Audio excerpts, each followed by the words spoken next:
It's The Real News. I'm Aaron Mate. When talking about Russia news these days, it's important to make a distinction. On the one hand, there's RussiaGate, and on the other, there's Russia. And the two are very different. RussiaGate is, of course, the ongoing frenzy over alleged Russian meddling in the 2016 election and the Trump campaign's alleged collusion. The latest news to dominate headlines today is the Senate testimony of Trump's son-in-law and senior advisor, Jared Kushner. Speaking outside the White House, Kushner denied the collusion claim. Let me be very clear. I did not collude with Russia, nor do I know of anyone else in the campaign who did so. I had no improper contacts. I have not relied on Russian funds for my businesses. And I have been fully transparent in providing all requested information. Donald Trump had a better message and ran a smarter campaign, and that is why he won. Suggesting otherwise ridicules those who voted for him. So that's Jared Kushner in the latest development from RussiaGate. So if RussiaGate is about Trump colluding with the Russian government, it's hard to square that with the actual news these days about Russia. The latest development there is the White House backing a new bipartisan bill that would impose fresh sanctions on the Kremlin. The administration is supportive of being tough on Russia, particularly in putting these sanctions in place. The original piece of legislation was poorly written, but we were able to work with the House and Senate, and the administration is happy with the ability to do that and make those changes that were necessary, and we support where the legislation is now, and we'll continue working with the House and Senate to put those tough sanctions in place on Russia until the situation in Ukraine is fully resolved, and it certainly isn't right now. The White House support for sanctions on Russia comes as it continues to tap Russia hawks for key positions. Kurt Volker was recently named the U.S. envoy to Ukraine, which, as we just heard, is a key flashpoint for U.S.-Russia tensions. Former Senator Kay Bailey Hutchinson has also been nominated for Volker's old job, U.S. ambassador to NATO. Last week, Hutchinson told the Senate she supports the new sanctions against what she called an aggressive Russia. James Carden is a contributing writer at The Nation, executive editor for the American Committee for East-West Accord. Welcome, James. Thanks for having me. Thanks for joining us. I guess we should start with what everyone is focusing on today. We just heard Jared Kushner in his boyish voice and his slick attire come out, deny colluding with the Russians during the campaign. What is your take on this latest development in the ongoing RussiaGate saga? Well, I'm of a mind to think that RussiaGate is mostly an unfortunate distraction. I think that Mr. Kushner's point is well taken, that Mr. Trump, who was outspent 2-1 by Hillary Clinton, ran a superior campaign, and he won fairly and squarely. We may not like that. I don't like it. I didn't vote for him. I didn't vote for her either. But you know, the fact of the matter is that people voted for Mr. Trump because of his America First message, his economic nationalist message.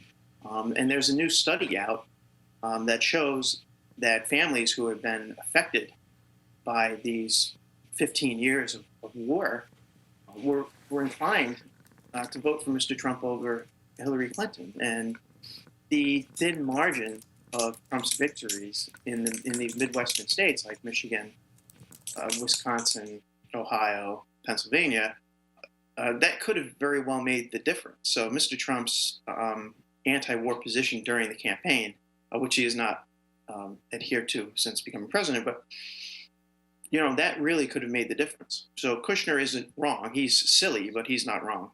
Yeah, James, that study you mentioned, it did not get very much media attention, but we covered it here on The Real News.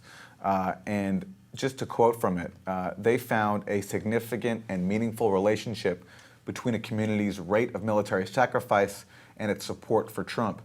And their conclusion from that is perhaps the small slice of America that is fighting and dying for the nation's security is tired of its political leaders ignoring this disproportionate burden.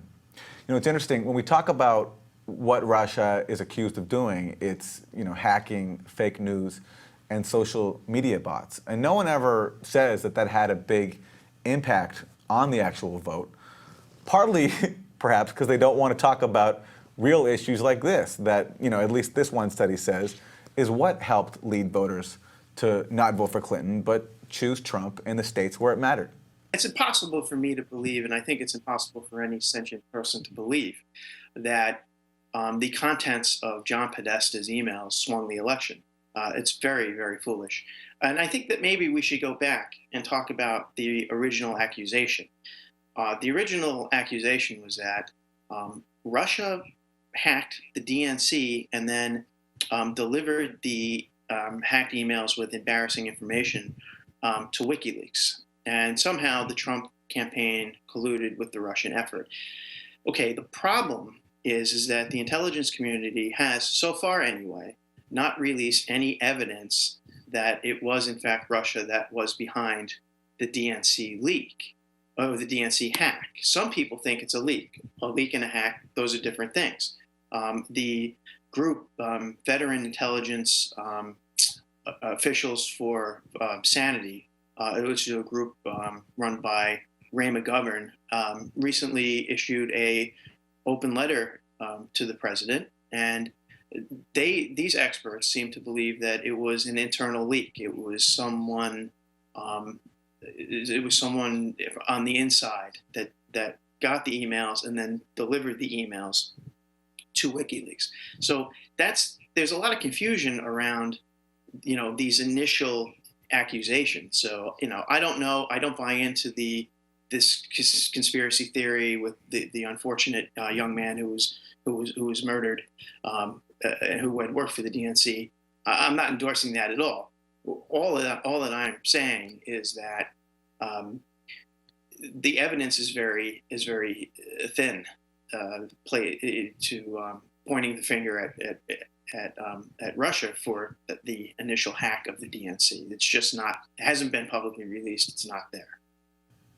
Yeah, James, those anonymous officials that you mentioned, they become the fuel of these constant leaks every single day that then generate headlines that dominate media attention for the day before they go away. And the latest was on Friday when you had this news about Jeff Sessions. The Washington Post reported that some officials claimed that the Russian ambassador, Sergei Kislyak, had characterized his conversations with Jeff Sessions about Trump and Russia as being different than what Sessions claimed. But that story is based on anonymous officials not even describing actual evidence, but characterizing intercepts that they say happened. And I think it's pretty troubling that these intercepts are being leaked to the Washington Post. That seems to me to be deeply problematic because it's tipping the Russians off as to our capabilities in terms of surveilling them. So I think that if these are coming from inside the government, that's a problem in and of itself. I mean, you have to wonder if these officials are so concerned about Russian interference in the U.S., then why do they keep revealing their supposed intelligence methods, the fact that they have intercepts of someone as high level as the Russian ambassador? Well, it's even worse than that. The Washington Post published a story not too long ago saying that the U.S. intelligence had basically a mole inside of Vladimir Putin's inner circle. Now, how could something like that, if that's true, that is an astounding feat of tradecraft. I very seriously doubt that intelligence officials would leak that information to the Washington Post. But again, we're in a situation where these leaks are, as you say, kind of feeding this beast. Okay, so let's move on from the beast and talk about actual Russia news, as I indicated in the intro to this. You have right now, meanwhile, as all this RussiaGate stuff is going on, you have a new sanctions bill coming before Congress that the White House has said it will support sanctions against Russia. Right. So this is the brainchild of Democratic Maryland Senator Benjamin Carden, who's been at the by the way, no relation. He has been at the forefront of the effort to sanction Russia. I think maybe if I can take a moment to put these sanctions into a broader historical context, I think we have to go back several decades to 1974. What happened in 1974? It's 1974. The Congress passed Jackson-Vanik. It was a piece of legislation spearheaded by neoconservative Democrat Henry Scoop Jackson of Washington State and Charles Vanik of Ohio. The purpose of that legislation was to sanction the Soviet Union because the Soviet Union was prohibiting the emigration of their citizens who were Jewish. And so the idea behind that, I think, was probably very well intended. The problem is that, according to Henry Kissinger, who would know, after the legislation was passed, the rate of Jewish immigration from the Soviet Union slowed down, so it was counterproductive. Now that legislation stayed on the books in the United States well past the end of the Soviet Union, and that legislation was in effect replaced by the Magnitsky Act, which was spearheaded by Senator Carden. So in effect, we've never stopped sanctioning the USSR/Russia in all these 42 years. And the Carden legislation regarding Magnitsky is pretty troubling because I still fail to see, and I was at the State Department at the time when this was happening, I still really fail to see how U.S. national interests are involved in the death of a Russian accountant who was in the employ of a British hedge fund manager.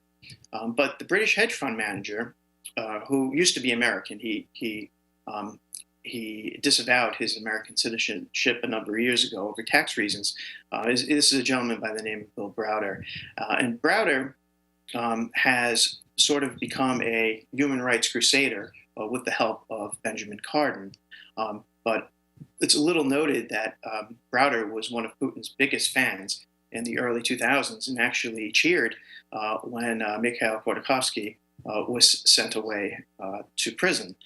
So Browder's involvement in this legislation, I find, is deeply troubling. And so the current round of sanctions that you just mentioned basically ties the hands of the president and will basically forbid him from acting to lift sanctions against Russia with regards to Russia's actions in Crimea and Ukraine and in their alleged role in hacking the 2016 election. So all in all, these sanctions, while I think they have the effect of making congressmen and senators feel good and look busy, tend to be pretty counterproductive. Okay, James, I want to get to more Russia-related news in terms of especially the appointments that I mentioned earlier. But let me ask you a sort of a side question about the Magnitsky Act, because I was surprised to learn recently that there might even be reason to question the official story there. There was a piece up on the website consortiumnews.com, which you write for, called How RussiaGate Met the Magnitsky Myth by Robert Perry. And he references a documentary by a Russian filmmaker who's known as a critic of Putin named Andrei Nekrasov. And the film is called The Magnitsky Act Behind the Scenes. And the story there is that this filmmaker, Nekrasov, was supposed to collaborate with that hedge fund manager who you mentioned, Browder, on a film until the filmmaker started questioning his whole story about Magnitsky, and the filmmaker contends that Magnitsky himself might have been implicated in the fraud that he is credited with exposing. Right. So I attended that controversial screening in Washington that has been written about.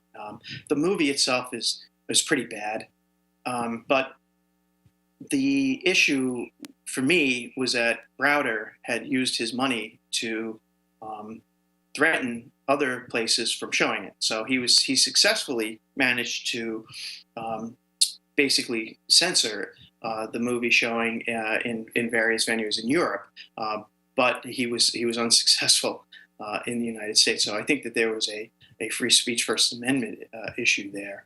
The movie has some very, very entertaining footage towards the end of Mr. Browder running away from being handed subpoenas and the like. It's worth watching. I'm not entirely sure whether or not the filmmaker his thesis is correct, that Magnitsky was implicated in the theft. I simply don't know. What I do know is that a British hedge fund manager has absolutely no business using his money to influence U.S. legislation. Right, and there's another side issue which I've been pointing out recently, which is that Renaissance Capital, the Russian investment firm, paid Bill Clinton $500,000 to go give a speech to them, and that coincided with Hillary Clinton coming out against the Magnitsky sanctions, raising a possible conflict of interest question there, I think. Well, that's the Clintons for you. And everyone knows that for the past 15 years, Bill Clinton has been using that charity to enrich himself and his family. And that, too, might be a reason why Mr. Trump did rather well against Hillary Clinton in the presidential election. Maybe it wasn't really Russian hacking. Maybe it was because the country at large is really sick and tired of the corruption of the Clinton family. Okay, so let's get to the Russia news again. We heard in the intro that clip from Sarah Huckabee Sanders saying that these sanctions are going to be in place until the Ukraine issue is involved. And on that front, the Trump administration has just appointed Kurt Volker to be the envoy to Ukraine. The significance of that appointment, James, and what you think is being maybe overlooked right now in the story around Russia, Ukraine, and the U.S. Right. I think the appointment of Volker is deeply troubling. Volker is a longtime outspoken critic of Russia, and he is a longtime neoconservative operative. He's been involved with the McCain Institute. So Volker is a bad choice because he can't possibly act as an honest broker. So again, Trump's appointments sort of undercut his campaign message of an American first foreign policy. He's fallen in with the worst kinds of neoconservatives. And meanwhile, also, Kay Bailey Hutchinson, as the new ambassador to NATO, in her Senate testimony last week, she talked about confronting an aggressive Russia and coming out in support of these sanctions. Yeah, I don't know what Kay Bailey Hutchinson knows about this stuff. This appointment is about as puzzling to me as the appointment of Callista Gingrich to be ambassador to the Holy See. I guess Trump is maybe checking off boxes when he's making these appointments. It's bizarre. James Carden, contributing writer at The Nation. Thanks very much. Thank you. Thank you for joining us at The Real News.